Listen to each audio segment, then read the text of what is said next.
Selamat sore, Ibu saya hormati. Alhamdulillah hari ini kita baru saja menyelesaikan ratas terkait dengan percepatan transformasi digital untuk keterpaduan layanan digital nasional.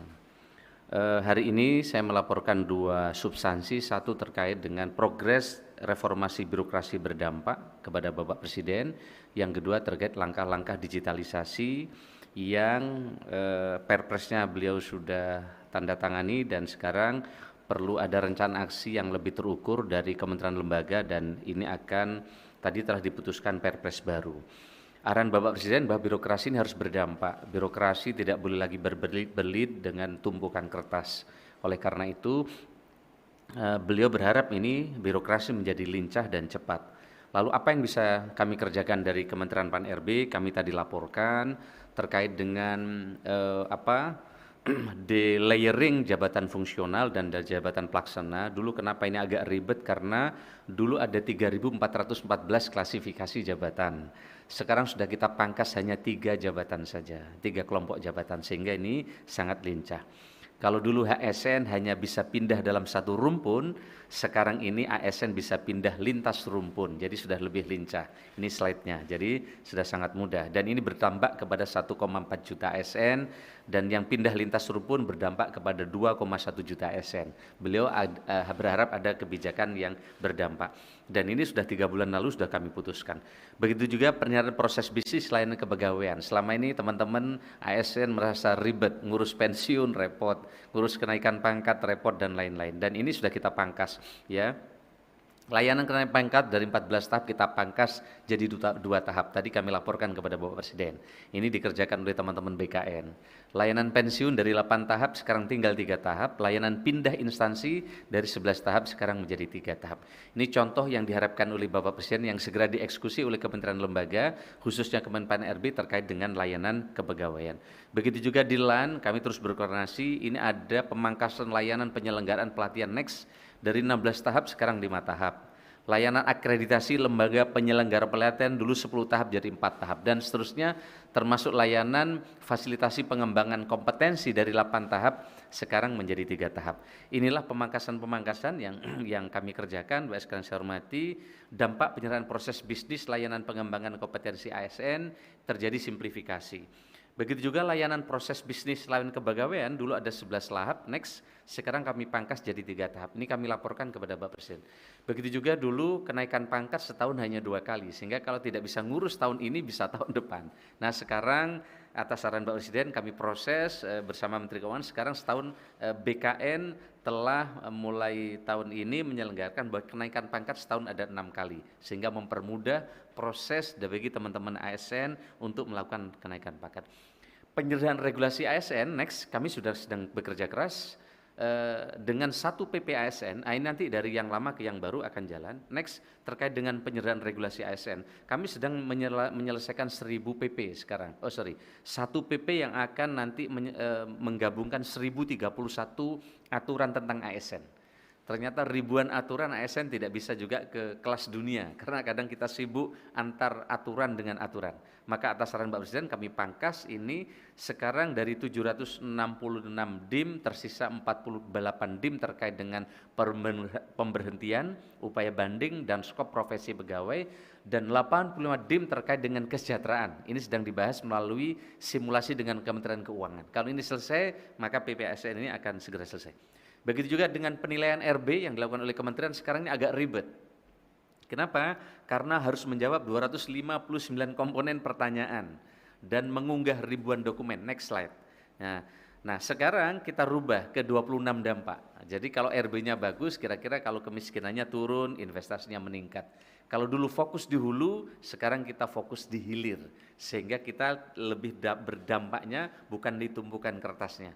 Selama ini orang kalau ngurus RB kadang harus ada konsultan di hotel, bagaimana nilainya supaya naik, sekarang tidak lagi. Jadi langsung ke dampak, sehingga rakyat bisa lebih merasakan. Nah, Ibu saya hormati, Next, Bapak Presiden telah menandatangani SPBE, Arsitektur Pemerintah Berbasis Elektronik, dan tadi Bapak Presiden telah kami laporkan terkait dengan transformasi digital pelayanan publik. Next, halaman 15, Bapak sekalian. inilah arsitektur SPBI nasional sudah dan akan terus disesuaikan untuk mengadopsi konsep digital public infrastruktur atau DPI yang sebelah kanan. Ini adalah konsep yang sekarang menjadi tren dan pegangan beberapa negara yang isinya adalah di situ terkait dengan payment, digital ID dan data exchange. Sehingga yang kiri nanti ini tidak lagi silo karena nanti akan terintegrasi lewat yang kanan. Jadi yang tengah itu ada G2C, ada G2B, government to business, ada government to government, dan government to employee. Jadi yang G2E itu misalnya urusan kepegawaian, ya. Jadi nanti akan diintegrasikan, tapi layanan di bawahnya adalah backbone-nya adalah data kependudukan.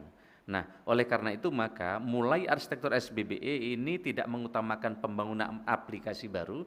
Sekali lagi sistem pemerintah berbasis elektronik ini bukan membangun aplikasi baru. Pak Presiden memberikan arahan tidak boleh lagi membangun aplikasi-aplikasi baru. Sekarang ini lebih dari 27.000 aplikasi, sehingga bayangkan rakyat akan susah untuk membuat akun satu-satu untuk mendapatkan pelayanan digital. Nah, dengan SPBI ini diinteroperabilitaskan. Nah, interoperabilitas SPBI inilah sebelumnya Bapak Presiden telah menandatangani Perpres, di mana di sini Next Menpan RB sebagai Ketua Tim Koordinasi SPBI Nasional. Di situ juga ada Menteri Bappenas sebagai CDO, kemudian Menteri Keuangan sebagai CFO-nya, Kepala BSN sebagai CISO-nya, kemudian Menteri Kominfo sebagai CTO, Menteri Dalam Negeri sebagai CRGO, dan Kepala BRIN sebagai CRIO-nya. Nah, Bapak sekalian, bagaimana cara bekerja ini? Ini tadi kami melaporkan Next para Menko telah ditugasi oleh Perpres SBY untuk menggerakkan kementerian di bawahnya masing-masing. Misalnya Pak Menko Marves telah bergerak dengan mengaudit 7 kementerian di bawahnya dengan BPKP. Ternyata ada ratusan aplikasi yang ini saling tumpang tindih. Maka tadi telah dilaporkan, aplikasinya telah dikelompokkan dan nanti tinggal diintegrasikan. Begitu juga misalnya di Kementerian Polhukam telah mengintegrasikan sistem penanganan perkara secara terpadu, mulai dari kepolisian, kejaksaan, dan Mahkamah Agung sekarang sedang berproses. Di Kementerian Koordinator Bidang Perekonomian sedang mengintegrasikan berbagai layanan yang ada di bawah beliau, dan PMK terkait dengan bantuan-bantuan. Nah, tadi para Menko oleh Bapak Presiden ditunjuk menjadi koordinator, dan nanti Oktober harapannya sudah selesai untuk mengintegrasikan layanan di bawah Kemenko masing-masing. Nah, Pak sekalian, sekarang ini sedang bergerak apa yang disebut dengan MPP digital, Mall Pelayanan Publik Digital. Next, apa bedanya mall pelayanan publik biasa dengan digital? Kalau digital dampaknya sebelum masyarakat mengisi data berulang-ulang. Kalau yang sudah di MPP digital, masyarakat hanya cukup mengisi input sekali saja. Nah, sekarang ada kabupaten kota yang sedang dijadikan pilot project MPP digital, yang masyarakatnya sekarang sedang melakukan digerakkan untuk face recognition, sehingga sekali saja maka nanti mereka akan punya identitas kependudukan digital. Inilah yang sedang dikerjakan, karena tidak mungkin seluruh Indonesia kita kerjakan bersama, sehingga dengan pilot project ini, MPP digital ini, di mana teman-teman di lapangan akan terintegrasi dengan Dukcapil secara digital. Selama ini masih pakai operator SIA, jadi masih manual sebenarnya. Di front end-nya digital, tapi back end-nya masih manual. Nah, di 21 kabupaten kota sudah digital. Nah, mana saja 21 kabupaten kota? Next lagi, nanti kembali ke ini lagi. Nah, inilah 20 next, inilah terus. Nah, inilah 21 kabupaten kota yang sekarang menjadi pilot project MPP digital, termasuk beberapa daerah. Salah satunya adalah kemarin sudah ada bimbingan teknis di Jawa Timur, dan juga di beberapa daerah yang lain yang ini didampingi oleh Kemenpan RB. Sehingga dengan demikian nanti daerah-daerah lain tinggal mereplikasi sistem dan proses bisnis MPP digital. Nah, sebelumnya lagi Mas, mall pelayanan publik kita masih sekarang coba sebelumnya lagi, inilah 4 ekosistem pelayanan terintegrasi yang ada di 150 kabupaten kota yang sekarang sudah ada. Masih ada mall pelayanan publik seperti di tempat seperti kita biasa, dan ini mengintegrasikan beberapa layanan, tapi juga ada nanti mobile service yang sekarang sudah ada yang jemput bola ke beberapa desa, ada juga yang self service, dan sekarang atas saran Pak Presiden kita dorong 21 kabupaten kota yaitu MPP digital atau mall pelayanan publik digital. Next. Nah, teman-teman sekalian, inilah next. Inilah inisiatif percepatan transformasi digital untuk keterpaduan layanan digital nasional. Satu, tadi kami sampaikan pembelajaran dari kunjungan Kemenpan RB ke Inggris dan Estonia untuk mengakselerasi transformasi digital pemerintah. Kemudian fondasi digital government di Indonesia sudah ada, namun kualitas dan kecepatan implementasinya harus ditingkatkan dengan mengadopsi praktek baik best practice di beberapa negara di dunia. Kemudian inisiatif penugasan Perum Peruri untuk penyelenggaraan aplikasi SPBE prioritas melalui Perpres percepatan transformasi digital untuk keterpaduan layanan digital nasional dan roadmap pencapaian layanan digital nasional setelah dibuat. Kami tadi juga laporkan pembelajaran dari Inggris dan Estonia. Next. Inilah pembelajaran yang kami laporkan. Intinya kalau kita lihat kisah suksesnya, Inggris fokus ke kepuasan masyarakat, Estonia fokus ke kemudahan administrasi. Kenapa Inggris dan Estonia? Karena Inggris menjadi 10 yang terbaik penyelenggaraan SBBE versi PBB, kemudian Estonia terbaik penyelenggaranya di Uni Eropa. Kemudian dari sisi kelembagaan, lembaga terpusat untuk koordinasi strategi kebijakan dan implementasi, kemudian satu portal untuk seluruh layanan publik berbasiskan identitas digital, kemudian fokus ke digital public infrastructure, dan di beberapa negara itu tadi kami laporkan kuncinya adalah political will dan strong leader. Nah, kami juga sampaikan tadi terkait dengan next portal layanan publik di Inggris dan Estonia, isinya GovTech-nya di sana tidak lagi kementerian-kementerian, tapi langsung menampilkan langsung kebutuhan masyarakat, tidak berdasarkan instansi, tapi di Inggris misalnya langsung ada contoh bagaimana mendapatkan bansos, bagaimana melihat riwayat asuransi pemerintah, bagaimana mendapatkan kerja dan seterusnya. Jadi langsung kira-kira gitu. Kalau di Estonia juga sama, bagaimana saat akan mempunyai anak, dia sudah bisa buka website dan masuk kemana. Kira-kira gitu, sehingga contoh-contoh ini yang kami sampaikan tadi. Nah, teman-teman sekalian, Indonesia saat ini dan best practice-nya, kalau dari sisi kelembagaan, kita ini, kita lihat nih next, yang tadi slide, nah next terus. Nah, teman-teman sekalian, kalau kita lihat dari sisi kelembagaan, koordinasi strategi dan kebijakan telah dilaksanakan tim koordinasi SPBE dan Kemenko. Namun masih diperlukan adanya pengelolaan terpusat untuk implementasi teknis. Ini yang dibahas tadi oleh bersama Presiden. Kemudian perlu ditentukan bahwa hanya ada satu portal untuk seluruh layanan publik berbasiskan identitas digital. Nah, kemudian sistem utamanya Indonesia perlu fokus ke digital public infrastructure sebagai dasar di mana layanan lain akan dibangun. Jadi nanti terintegrasi di tempat itu. Dan ini butuh goodwill, dan arahan Bapak Presiden sangat jelas tadi ditarget sampai Oktober per Kemenko untuk segera mengintegrasikan layanan kementerian di bawah Kemenko. Nah, teman-teman sekalian saya hormati, inilah inisiatif Perpres percepatan transformasi digital yang mendapatkan dukungan penuh dari para Menko atas instruksi Bapak Presiden. Next, yang tadi.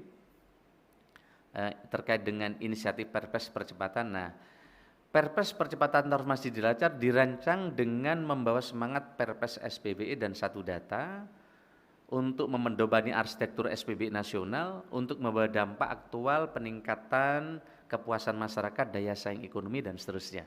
Ini untuk mengakselerasi transformasi digital nasional. Nah, teman-teman sekalian, inilah next 9 prioritas. Ini yang penting, ya. Inilah isu strategis SPBE dalam rancangan Perpres, di mana tantangan saat ini pembangunan sistem dan layanan digital dikerjakan oleh vendor dengan kemampuan yang tidak terstandar. Nah, sekarang Bapak Presiden sudah menginstruksikan untuk distandarisasi dalam satu GovTech.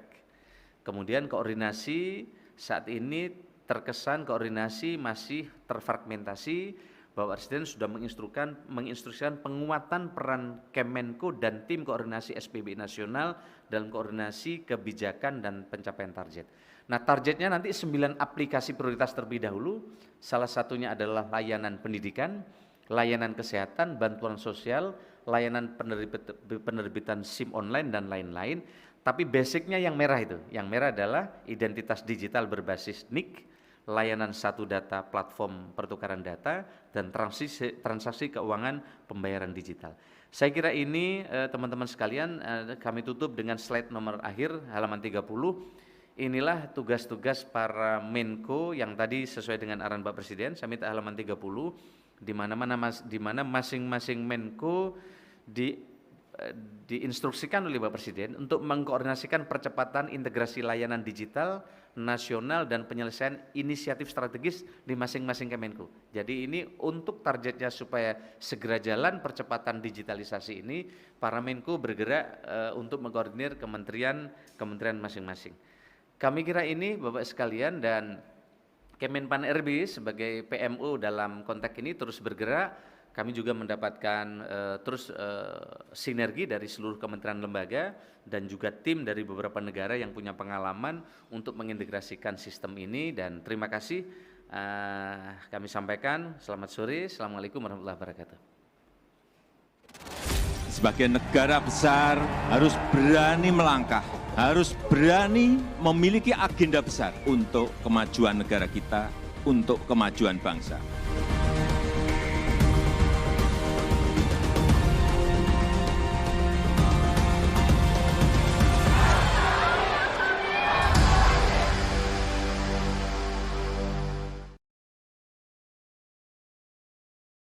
Informasi aktual tajam terpercaya di channel YouTube Liputan 6. Jangan lupa subscribe, like, komen, dan juga share. Informasi